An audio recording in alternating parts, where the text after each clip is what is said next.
నమస్తే మిత్రులారా, నేను మీ శ్రీనివాస్ చౌహాన్ అడ్వకేట్. మిత్రులారా, న్యాయస్థానం ద్వారా వివాహం రద్దు చేయబడిన లేదా భార్యాభర్తలు విడాకులు తీసుకున్న వారికి జన్మించినటువంటి పిల్లలకు ఆ తండ్రి యొక్క వారసత్వపు ఆస్తిలో వాటా కోరే హక్కు ఉంటుందా, వాటా వస్తుందా? సో మిత్రులారా, మన దేశంలో ఉన్నటువంటి హిందూ మ్యారేజ్ యాక్ట్ 1955 సెక్షన్ 16 ఏం చెప్తుంది అని అంటే, ఏవైనా కారణాల వల్ల న్యాయస్థానము విచారణ జరిపి వివాహాలను రద్దు చేసిన లేదా భార్యాభర్తలకు విడాకులు మంజూరు చేసిన వారికి కలిగినటువంటి సంతానం ఎవరైతే ఉన్నారో, కొడుకులు కుమార్తెలు ఎవరైతే ఉన్నారో, వారికి తండ్రి యొక్క వారసత్వపు ఆస్తిలో చట్టబద్ధంగా వాటా కోరే హక్కు వచ్చేస్తుంది.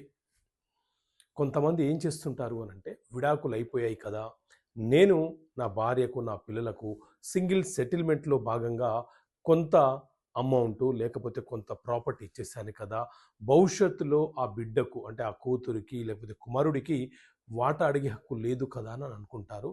కానీ చట్టం అలా కల్పించలేదు.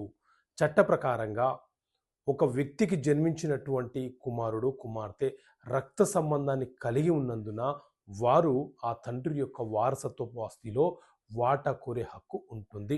వాళ్ళు మైనర్లుగా ఉన్నప్పుడు వాళ్ళు న్యాయస్థానంలో వాటా కోరుతూ కేసు దాఖలు చేయలేరు. కాబట్టి వారి తరపున గార్డియన్గా తల్లి కానీ లేకపోతే చట్టబద్ధంగా న్యాయస్థానం నియమించినటువంటి గార్డియన్ కానీ కేసు ఫైల్ చేసి వాటా కోరే అవకాశాన్ని కూడా చట్టం వాళ్ళకు కల్పించింది.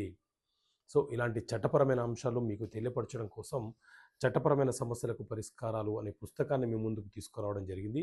సో ఈ బుక్ కావాలనుకుంటే ఇక్కడ కనిపిస్తున్న నెంబర్ కాల్ చేసి పోస్టల్ ద్వారా ఈ పుస్తకాన్ని మీరు పొందవచ్చు. ఓకే మిత్రులు, థ్యాంక్ యూ. జై హింద్.